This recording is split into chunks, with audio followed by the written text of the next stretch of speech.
bienvenido de nuevo a Historias para dormir. Encuentra tu refugio en la calma de la noche. Permite que el peso de tu cuerpo se hunda suavemente en la superficie que te acoge y que cada respiración sea una ola tranquila que se lleva consigo los restos del día, dejando en la orilla solo una sensación de paz. No hay nada que se espere de ti, ninguna tarea que debas cumplir. Tu único propósito ahora es descansar y dejarte llevar por el suave murmullo de una historia que el tiempo ha convertido en leyenda. Esta noche, nuestro viaje nos transporta a un tiempo de profundas y dolorosas contradicciones. Una era de fe inquebrantable y de una crueldad igualmente inquebrantable.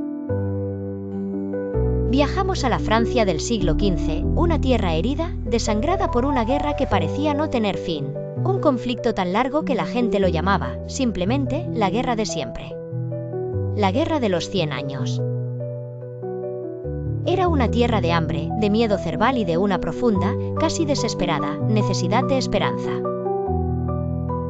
Un reino dividido, un rey sin corona y un pueblo que había olvidado cómo era vivir sin el temor a la mañana siguiente. Y es en el corazón de esa necesidad, en el rincón más humilde de esa tierra rota, donde surge una de las figuras más extraordinarias, enigmáticas y conmovedoras de la historia. Una joven cuyo nombre resuena a través de los siglos, un nombre envuelto en el misterio de la revelación divina, en la luz de la santidad y en la oscuridad del fuego, Juana de Arco. Al oír su nombre, la mente suele evocar imágenes poderosas, casi mitológicas. Una doncella con una armadura brillante, hecha a la medida de su cuerpo adolescente, sosteniendo un estandarte blanco que ondea desafiante contra el viento. Una guerrera visionaria, con la mirada perdida en el horizonte, escuchando las voces celestiales de santos y arcángeles que solo ella podía oír. Una mártir, con el rostro alzado hacia el cielo, consumida por unas llamas que pretendían borrar su memoria, pero que, paradójicamente, la hicieron eterna. Y aunque todas esas imágenes contienen una parte innegable de su verdad, esta noche te invito a que miremos más allá de ellas. Te invito a que busquemos a la joven que existió antes del mito, más allá de la armadura, más allá de las visiones, más allá del fuego. Quiero que encontremos a Jeanne, la hija de Jacques de Arc, un granjero de la pequeña y aislada aldea de Domremy. Una adolescente analfabeta, cuya vida debería haber transcurrido, como la de todas las jóvenes de su tiempo y condición, entre el cuidado del ganado de su padre, el hilado de la lana y las labores silenciosas del hogar. Una vida marcada por el ritmo de las estaciones y el tañido constante de las campanas de la iglesia del pueblo. Una vida que, en teoría, nunca debió haber dejado una huella en la historia.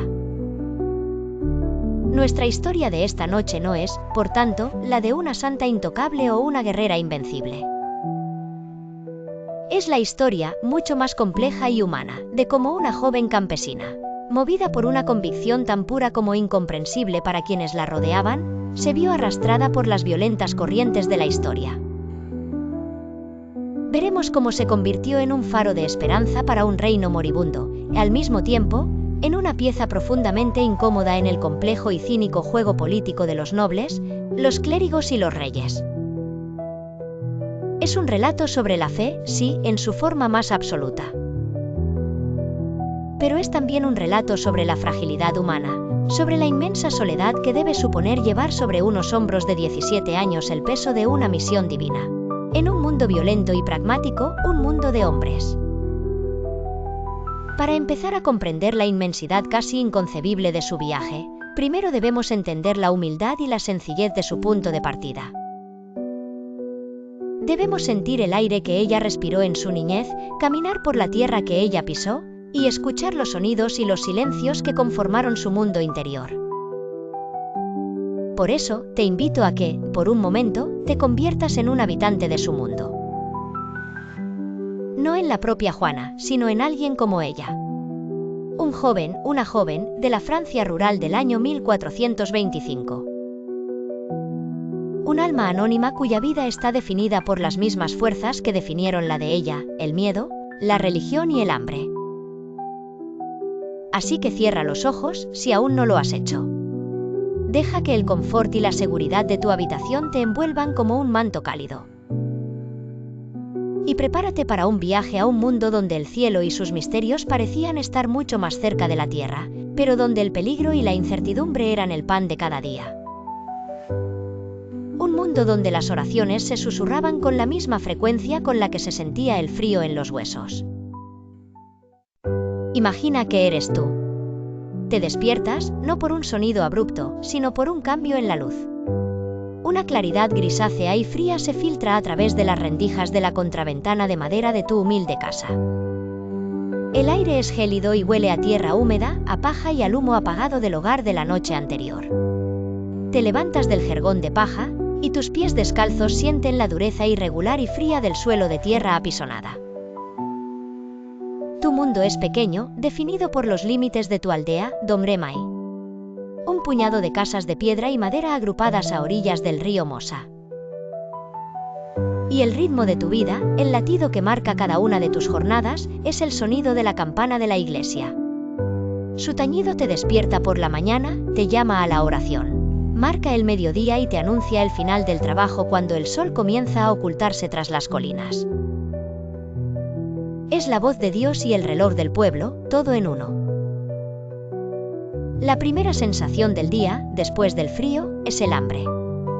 Pero no es un hambre desesperada, no siempre. Es una presencia constante, un murmullo en el fondo de tu estómago. El desayuno es una rebanada de pan oscuro y denso, quizás mojado en un poco de leche de cabra o acompañado de un trozo de queso. Lo comes lentamente, haciendo que cada bocado dure. El sabor es simple, rústico, el sabor de la tierra misma. Has aprendido a estar agradecido por esta sencillez, porque sabes que hay tiempos peores.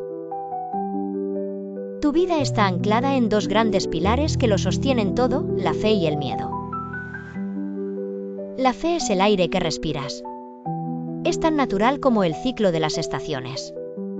La iglesia no es solo un edificio en el centro de la aldea, es el centro de tu universo. Su piedra es fría al tacto, y su interior huele a incienso rancio, a cera de vela y a la fe de generaciones. Tus oraciones son un murmullo casi inconsciente, las palabras del Ave María y el Padre Nuestro aprendidas desde la cuna. Rezas por la cosecha, por la salud de tu familia, por la protección contra el mal. Y rezas por Francia.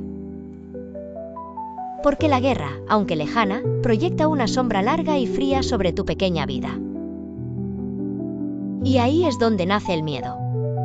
La guerra de los 100 años no es algo que entiendas en términos de reyes y tratados. Para ti, es un temor vago y persistente. Es el rumor que trae un mercader de paso, hablando de una aldea quemada a 2 valles de distancia. Es el paso de una pequeña tropa de soldados por el camino y la tensión que se apodera de todos. No importa de qué lado estén, si son franceses, ingleses o borgoñones, para un campesino. Un soldado es un hombre armado con el poder de tomar tu comida, tu ganado o algo peor. El miedo no es un grito, sino un silencio tenso cuando un extraño se acerca. La rapidez con que tu madre esconde el poco grano que queda, la oración extra que susurras por la noche. Durante el día, trabajas. Quizás llevas a pastar a las pocas ovejas de tu familia a los prados que bordean el bosque de robles. Mientras ellas pacen, tú te sientas bajo un árbol. Sientes la corteza áspera contra tu espalda. Escuchas el zumbido de los insectos, el canto de los pájaros, el fluir constante del río. Es una vida de una paz precaria. En este entorno, a veces ves a Jean, la hija del granjero Jacques d'Arc. Es una más de vosotros. Juega cuando erais más pequeños, trabaja como todos los demás. Pero hay en ella una quietud, una devoción que a veces resulta extraña para los otros jóvenes. Mientras los demás ríen y holgazanean un momento, ella a menudo se aparta, su mirada perdida, como si escuchara algo que nadie más puede oír. Algunos dicen que es demasiado piadosa. Otros simplemente se encogen de hombros. En un mundo como el vuestro, la fe intensa no es algo que se cuestione demasiado. Es un consuelo. La campana de la iglesia vuelve a sonar, llamándoos de vuelta a casa. El sol se pone y el frío regresa rápidamente. La cena es similar al desayuno, una sopa de verduras de la huerta, más pan. La familia se reúne alrededor del fuego. La luz parpadeante de las llamas es la única iluminación, dibuja rostros cansados y proyecta sombras danzantes en las paredes de piedra. Es un momento de comunidad, de calor compartido contra la oscuridad del mundo. La noche trae de nuevo el miedo. La oscuridad fuera de vuestra puerta es total, absoluta. En el jardín de la casa de su padre, o quizás mientras caminaba por los campos silenciosos de Domremy, es donde Juana dice que comenzaron las voces. No como un trueno, sino como un murmullo claro y persistente, acompañado a menudo de una gran luz. Ella, con la simplicidad de su fe, las identificó.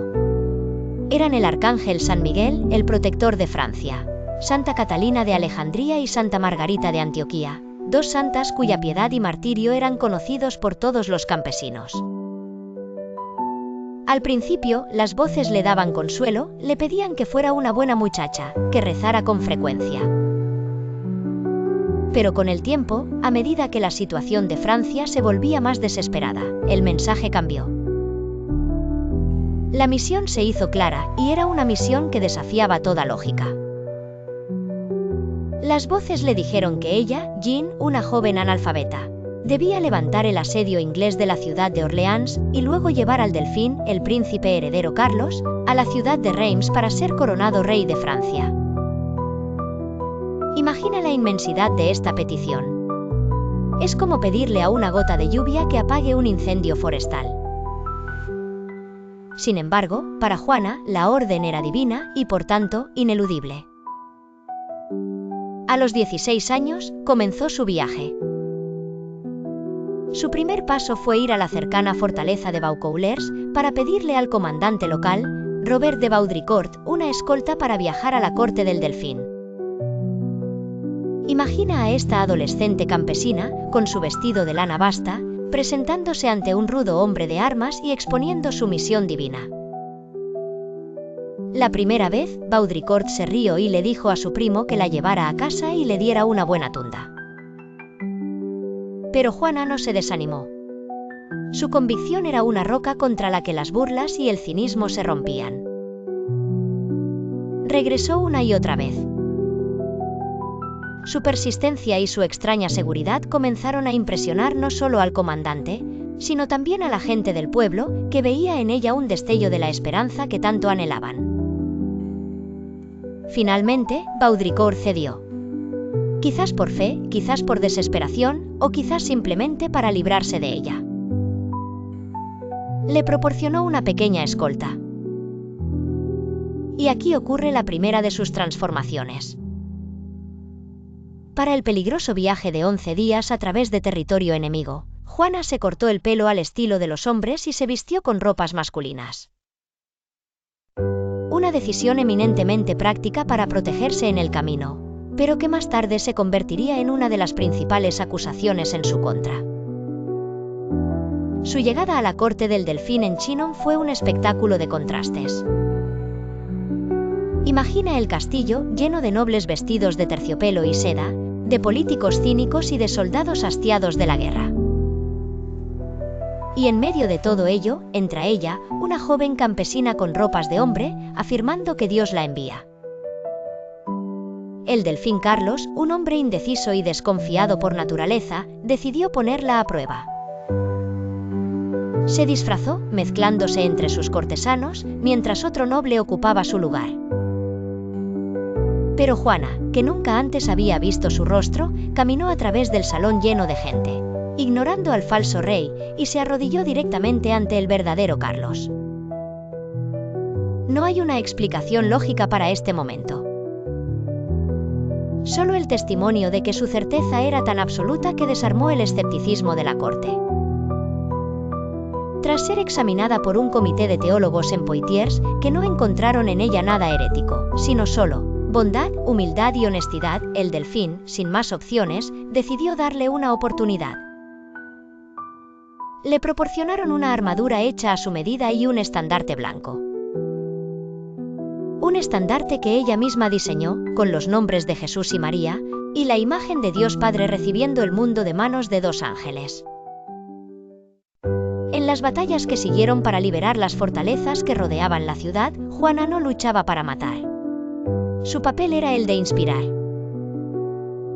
Pero no se mantuvo al margen del peligro.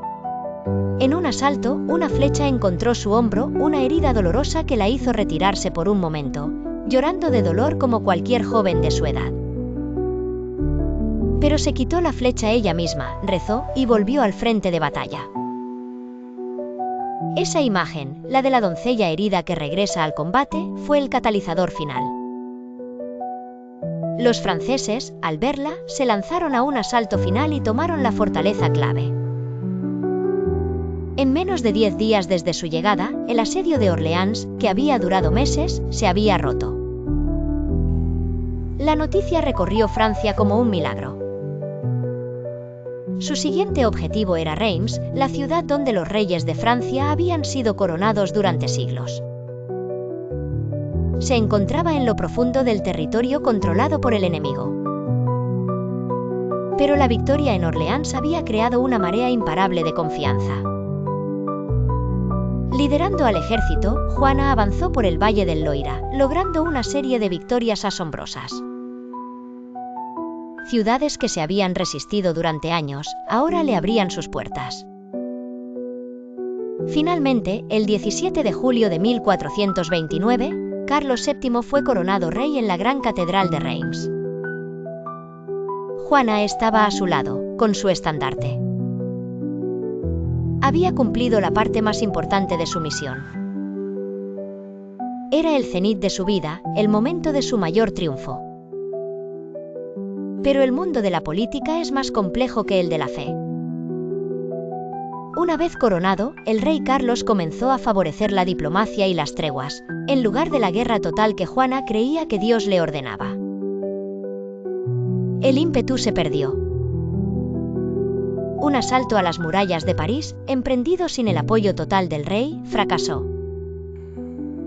Juana fue herida de nuevo. La doncella invencible había demostrado ser vulnerable. Y en la primavera de 1430, durante una pequeña escaramuza para defender la ciudad de Compiègne, la suerte la abandonó. En una retirada caótica, se quedó en la retaguardia para proteger a sus hombres. Las puertas de la ciudad se cerraron tras ella, dejándola fuera, atrapada. Fue rodeada por soldados borgoñones y, sin posibilidad de escapar, fue capturada.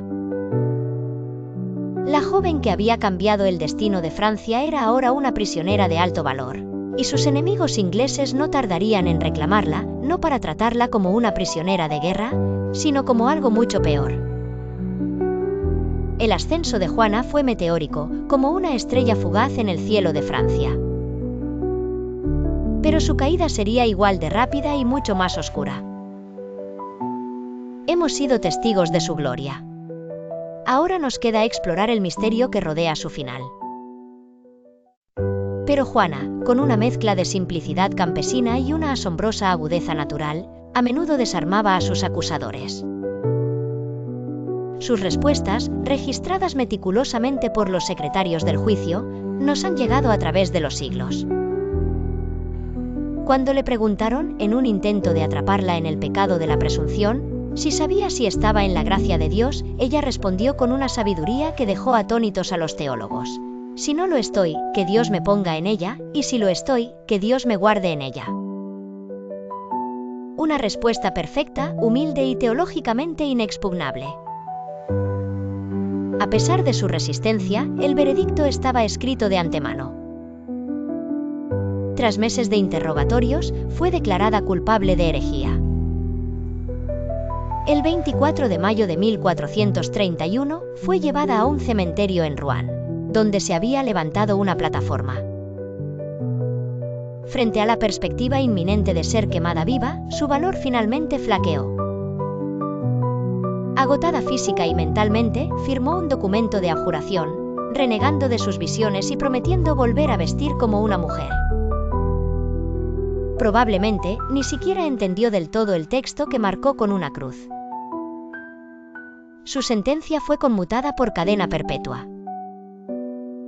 Pero pocos días después, en su celda, fue encontrada de nuevo con ropas de hombre. Las razones exactas son un misterio. Algunos dicen que sus guardias le robaron el vestido de mujer para forzarla a vestirse de nuevo como un hombre. Otros, que fue un acto final de desafío, una forma de reafirmar su misión al darse cuenta de que la vida en prisión sería un infierno lento. Fuera cual fuera la causa, para sus jueces fue la prueba que necesitaban. Era una hereje relapsa y para ese crimen no había perdón.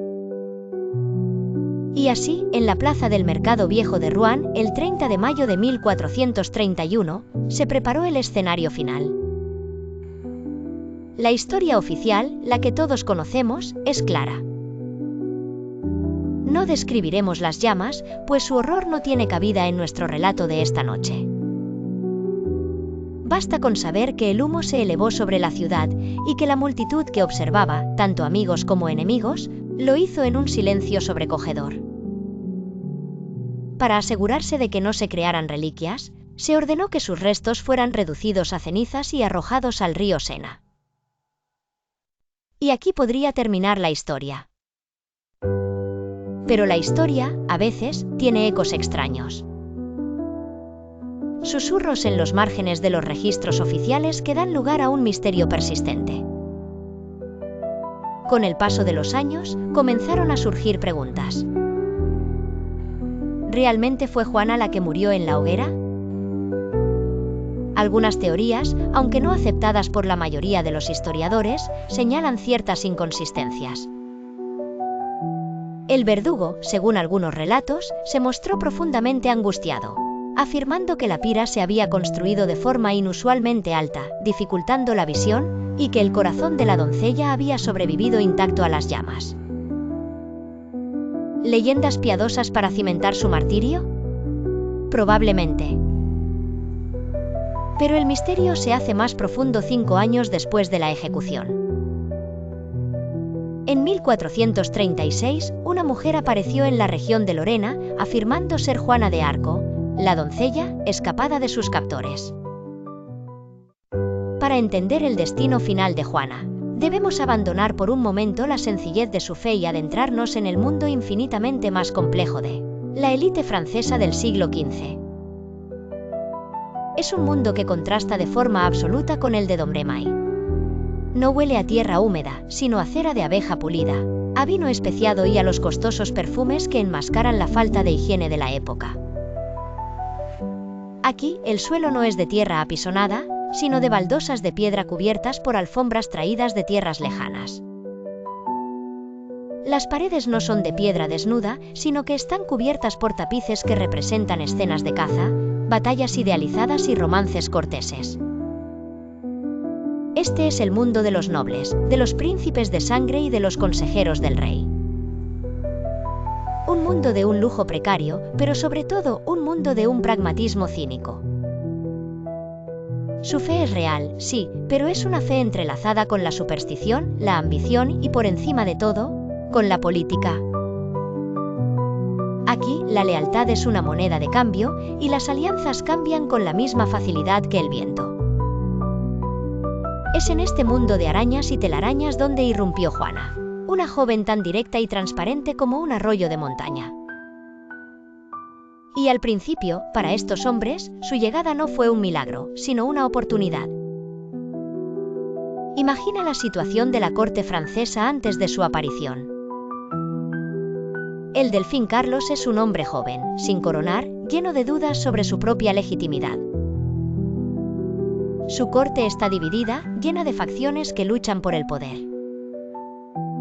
Sus ejércitos están desmoralizados, acostumbrados a la derrota. La causa francesa está en su punto más bajo. Y en medio de esta desesperación, aparece una joven campesina que afirma que Dios está de su lado y que Él Carlos es el verdadero rey de Francia. Para los nobles y los consejeros, la pregunta no era tanto ¿es esto verdad?, sino ¿es esto útil? Y la respuesta era un sí rotundo. Juana era la herramienta de propaganda perfecta. En una era donde la voluntad de Dios era el argumento político definitivo, la aparición de una doncella pía y enviada por el cielo para apoyar su causa era un regalo inesperado. Era un símbolo poderoso para reavivar la moral de los soldados comunes y del campesinado. Era la legitimación divina que el delfín necesitaba desesperadamente. Hombres como Jean de Dunois, el bastardo de Orleans, un comandante experimentado y pragmático, o el rudo y temperamental La Hire, al principio se mostraron escépticos. Pero eran hombres de guerra y reconocieron el efecto que Juana tenía en las tropas. Vieron que los soldados, que antes huían, ahora luchaban con una ferocidad renovada, creyendo que Dios marchaba con ellos. No importaba si los nobles creían en sus voces, creían firmemente en el efecto de sus voces. Así que la utilizaron. La rodearon, la protegieron, la pusieron al frente de las batallas, y cosecharon los frutos de las victorias que su presencia inspiraba. Pero después del mayor de sus triunfos, la coronación de Carlos VII en Reims, la situación cambió. El objetivo político más importante se había cumplido. El delfín era ahora, sin lugar a dudas, el rey de Francia. Y con la corona firmemente asentada en su cabeza, la estrategia de la corte comenzó a cambiar. El rey y sus consejeros, en particular el influyente Georges de la Tremouille, comenzaron a favorecer el camino tradicional de la nobleza, la diplomacia, las negociaciones, las treguas compradas con dinero. Las razones son un frío cálculo político. ¿Era su rescate demasiado caro? Posiblemente. ¿Prefería el rey gastar sus recursos en consolidar su poder a través de la diplomacia? Ciertamente. O quizás, en el fondo, su captura fue un alivio para muchos en la corte. Un alivio por librarse de una figura tan impredecible y exigente. Para los nobles y para el rey, Juana había sido una antorcha de una utilidad extraordinaria. Pero una vez que el fuego principal ardía, la antorcha misma, con su llama tan pura e intensa, se había vuelto impredecible y peligrosa. Y a veces, la forma más fácil de lidiar con una antorcha así, es simplemente apartarse y dejar que se apague en la oscuridad. Su juicio y su muerte en manos de los ingleses sirvieron, irónicamente, a los propósitos de ambos bandos. Los ingleses la eliminaron como amenaza y la tacharon de hereje.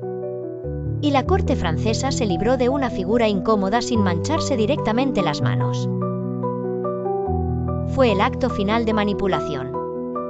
La utilizaron para ganar la guerra, y luego permitieron que sus enemigos la destruyeran para ganar la paz a su manera. Hemos completado el círculo. Desde la aldea hasta la hoguera, pasando por la corte del rey. Hemos visto a la doncella, a la guerrera, a la mártir y a la pieza en un juego que quizás nunca entendió del todo.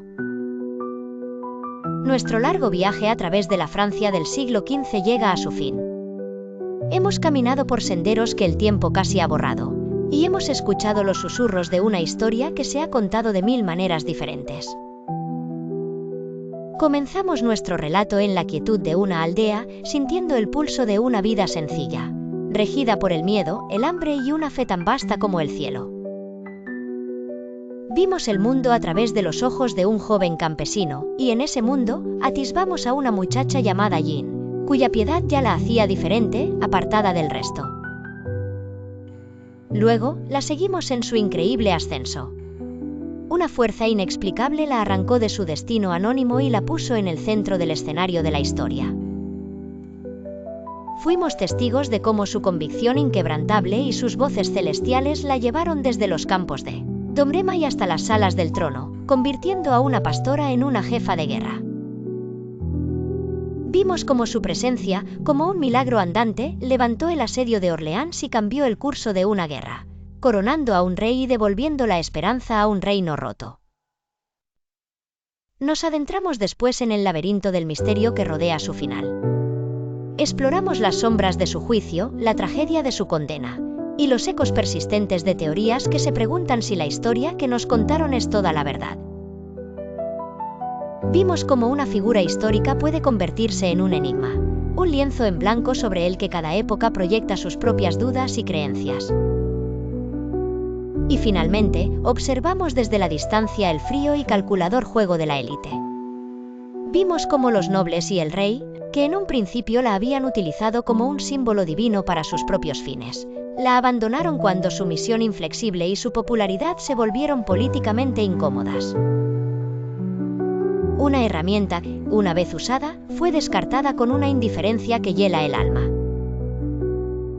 La historia de Juana de Arco es, en esencia, la de una colisión. La colisión entre la fe pura y absoluta de una adolescente y el mundo cínico y pragmático del poder. Fue una luz brillante e intensa, pero una luz que brilló en un mundo que no estaba preparado para ella, un mundo que no sabía qué hacer con una llama tan pura, excepto, finalmente, intentar extinguirla. Pero la historia tiene una última ironía, un último giro. Unos 25 años después de su muerte, cuando la guerra por fin terminaba y los ingleses eran expulsados de casi toda Francia. El mismo rey Carlos VII, el hombre que ella había hecho coronar y que la había abandonado a su suerte, ordenó una nueva investigación sobre su juicio.